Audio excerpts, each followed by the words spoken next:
South Africa is in the grip of the worst energy crisis in its history. Of course, Eskom went on from stage 3 and 4 to stage 6, this within a matter of hours, and it's going to be a cold, dark night for many South Africans. Our aging, crumbling national grid is no longer fit for purpose, with daily power cuts of up to 12 hours. As the icy grip of winter descends over the country, will the extra demand for power push an already buckling grid to the brink? We are staring down the barrel of stage 8 blackouts possible. So as load shedding persists daily, fears of a complete national blackout continue to circulate. The issue was brought to... There's going to be darkness. We're almost at a point of grid collapse. But are we? It's a nightmare scenario too ghastly to contemplate. National blackout. It would take, we're told, days to even weeks to restart, and the results would be catastrophic. Here's how it might play out. A sudden, unexpected event destabilizes the grid. Within a matter of milliseconds, automatic fail-safes trigger, causing every power station to automatically shut down. With no electricity, traffic lights go down, causing road chaos. Emergency services in major cities scramble into action. After a few hours, reserve batteries begin to run dry. ATMs stop functioning, as do fuel pumps. Telecommunications is the next to fail. We can no longer make calls or use the internet. Within 24 hours, food begins to spoil as supermarkets run out of goods. 2 days in, water purification plants fail and the taps run dry. After 3 days, there is a shift to a cash-based economy. Riots break out all around the country. But to understand how the grid could collapse, one first needs to know how it works. It begins with 30 coal-fired power stations and 86 renewables operated by Eskom. These generate electricity, which then travels across the country on the pylons that form the vast transmission network. This is then fed into homes and businesses in the final part of the network called the distribution system. But what would cause it to fail? Professor Mark Swilling is an energy expert at Stellenbosch University. There's a certain frequency that has to be achieved on the grid for the electricity to be transmitted effectively. If there is a simultaneous tripping of 2 or 3 power stations, that could trigger a drop in the frequency level on the grid, which in turn could trigger responses in all the other healthy generators who are now getting a signal, hey, the grid is no longer adequate to continue to supply, and they start switching off. And then you have this domino effect. It's Eskom's duty to maintain the national grid, and if it were to collapse, the responsibility for restarting it again falls on the shoulders of its expert engineers. That team is led by Isabel Fuck, General Manager for the System Operator at Eskom. We have the best people in the world doing this.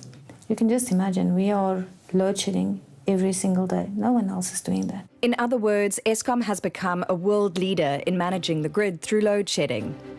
Grid collapse is an extremely rare event, but it does happen.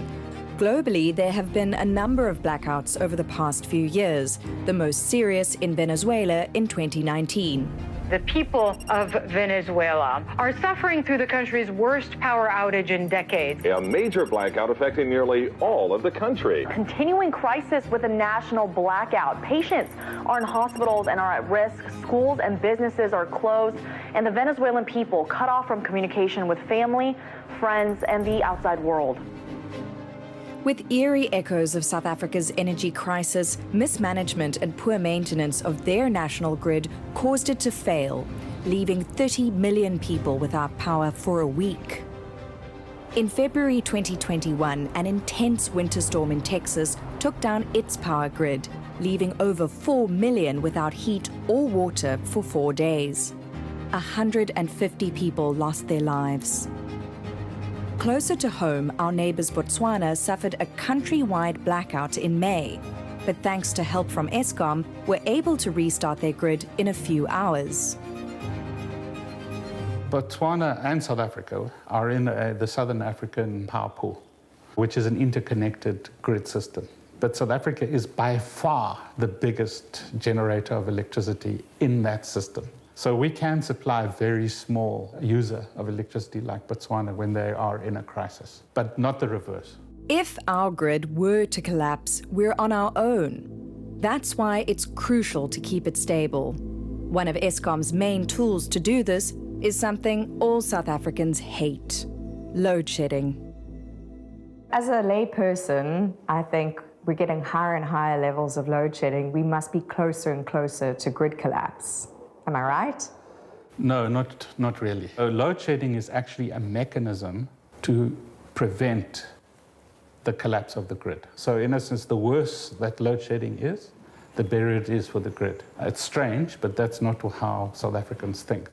You are no closer to a national blackout when you're in stage 1 than you're on stage 8. So the higher stage of load shedding does not in any way, shape or form dictate that we are closer to a grid collapse. And I think we need to make that clear. There's no causal link between higher load shedding levels and probability of a blackout. No, it is an unexpected event that happens suddenly. It's not something that can be foreseen. So it could be a fire under the line, it could be a major weather event, which normally is the case, that then causes a line or a transmission system fault, which cascades. As the saying goes, fail to plan, plan to fail. And some organizations are making contingencies. The South African Reserve Bank warns of the threat of a grid failure due. The Reserve Bank has been working on a plan to ensure that the financial sector continues to function during a blackout. We reached out for an interview, but our request was turned down. The National Disaster Management Centre also chose not to comment. The only organisation willing to go on record was the Western Cape Provincial Government. Colin Diener is the head of disaster management in the province. We already started around 2014. The Eskom risk people indicated to us that it's prudent for us to plan for a national blackout. Our primary objective from a disaster management perspective is obviously to protect the province in the event of an incident like this. We do plan for it as we would plan for a nuclear incident, as we would plan for everything else. Let's say that day comes, that dread day comes, and we're hit with a national blackout. How would that play out?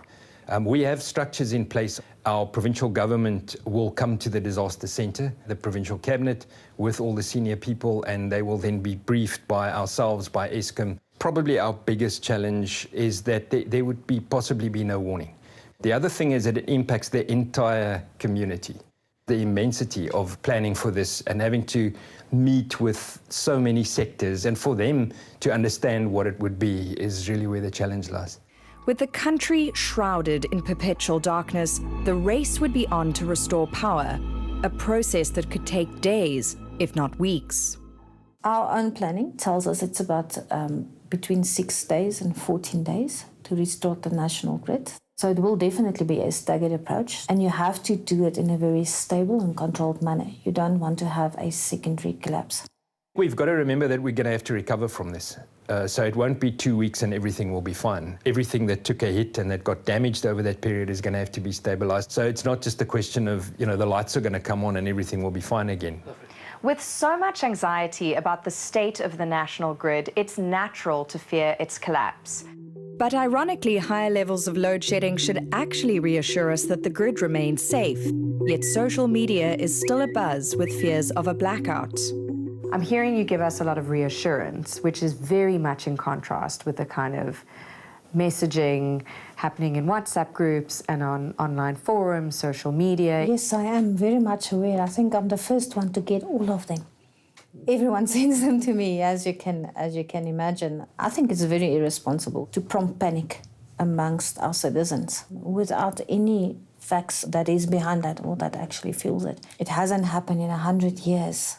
So for us to now go into a frenzy and think it's going to happen now just simply doesn't make any sense. We must reiterate that the risk of a national blackout remains extremely low. Cold comfort, but provided the president is right, comfort nonetheless.